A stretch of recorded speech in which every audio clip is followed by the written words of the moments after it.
So today we're going to talk about critical race theory and why it's important to you. Critical race theory is not taught in elementary school. When critical race theory is mentioned, the average individual cannot define it, and our children most certainly cannot define, let alone comprehend its complexities. Many of you may be thinking, CRT is banned in the state of Tennessee. This is not a problem in the Hamilton County School District. Well, I do have with me an assignment given to my son directly following the banning of CRT in our state. He was provided with the banning article with a writing prompt, what is the importance of CRT in the public school system? So is critical race theory, is there a K through 12 curriculum that right now is being taught? I'm sorry, I know it's a dumb question, but is there a K through 12 curriculum on critical race theory that's being taught in schools around this country? Well, look, Joy, if it was news to most Americans that critical race theory was in K through 12, it was news to me too.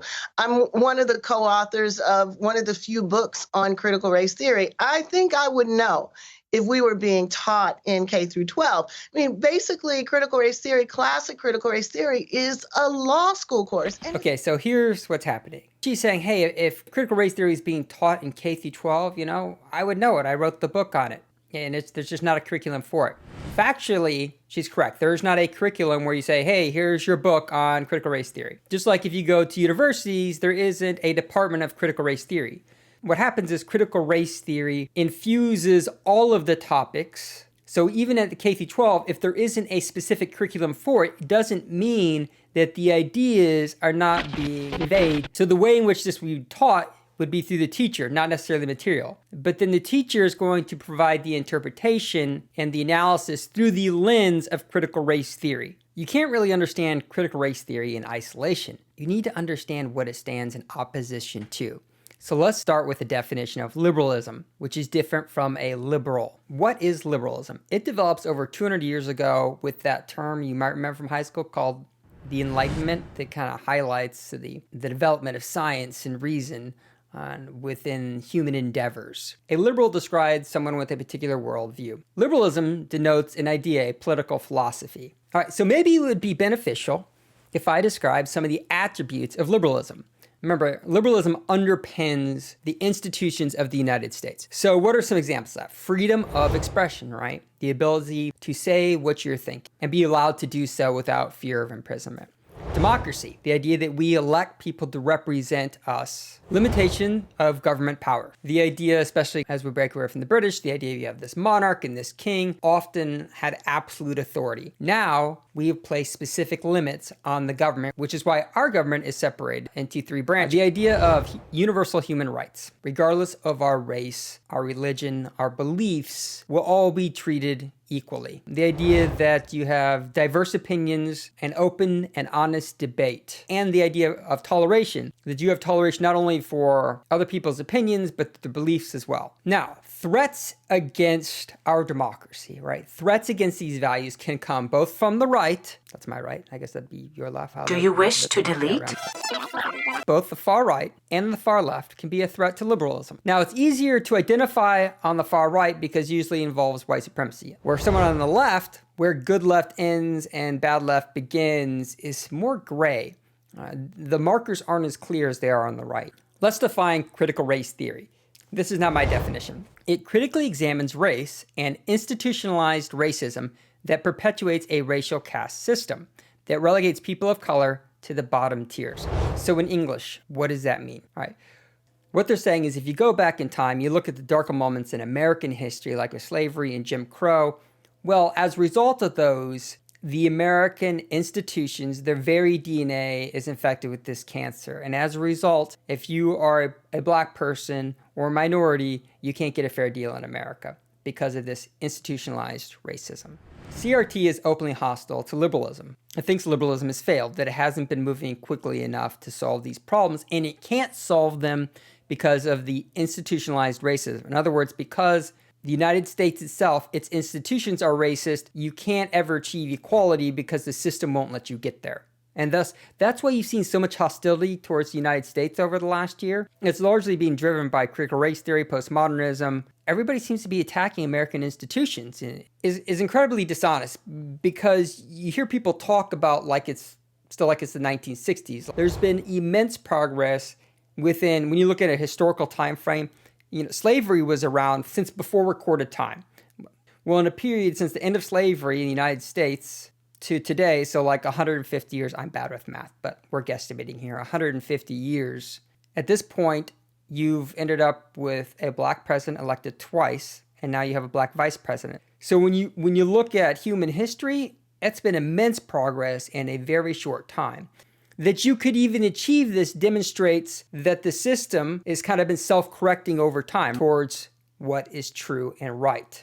CRT doesn't buy that.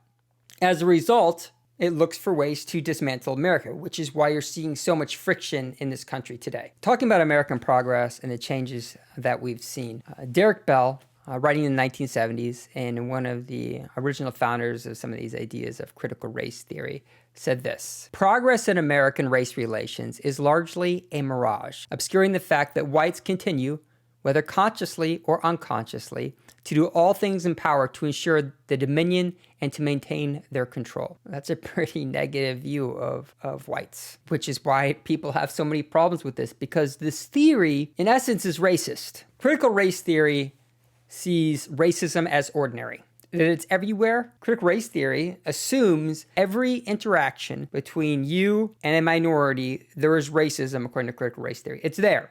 Whether you see it or not, it's there. It's just an example that you may have seen. So a black person and a white person walk into your store. And let's say you have a coffee shop. If you help the black person first, it's because you're racist because you don't want to leave the black person unattended in your store and you assume they're going to steal something. And if you help the white person, again, it's because, well, you prefer to help someone of your own color rather than help the black person. What's happening here is through the eyes of critical race theory, the racism is there. In whatever instance we're talking about, in whatever example there is, whether real or imaginary, the racism's there. That's what makes it critical. You're evaluating every situation to find the race. It's not a question if it exists. It does exist. It's just finding it. The challenge I want to offer my fellow white people is changing the question from if to how. So dominant culture asks if I'm racist. And I want to change that question to how have I been shaped by the forces of racism? How is racism manifesting in my life? Because it circulates 24/7, 365. None of us can be and none of us were exempt from its forces. And this it really is turned about the progress we made on race relations. Because it's saying, hey, if you're white, you're racist, whether you understand it or not. And most people don't like being told they're racist if they're not racist. So that doesn't play very well. And they might say, well, it's just unconscious racism. How do you identify unconscious racism? Well, they'll help you. So what makes critical race theory so effective? If you go to college, you don't go there and go to the Department of Critical Race Theory to major in critical race theory. It's grafted itself into nearly every field, from history to law to economics to gender studies. This idea is transplanted so easily into the classroom to infuse every subject your student may be studying. Critical race theory isn't going to do anything to help race because at its heart, critical race theory is racist, right? It's judging you based on the color of your skin. It's judging your kids based on the color of their skin. It's only going to potentially inflame racist feelings. This is a very dangerous philosophy. It's going to eat away at the bedrock of our country. You can feel it happening now. It's going to harm relationships between blacks, whites, Asians, and Hispanics. Not much. In fact, and it's setting back the progress we've made on civil rights and race relations back decades, because now we're going back into, safe spaces and black-only dorms. Is this really the direction we want our country to be going? I spend my life as a military historian studying conflict. It is so easy for people to group themselves, whether it's along racial lines with the Nazis or along ideological lines with communism or among religious lines. It is so easy to have happen, and it's so destructive. I know how this ends. I've studied it my whole life. It's time for us to put our foot down and stand for this country and stand for truth. Pause. If you like this video, do me a favor, leave a comment down below, like and subscribe and help the channel out. And if there's other topics that you would like to have me address, leave in the comments below and I'll get back to you.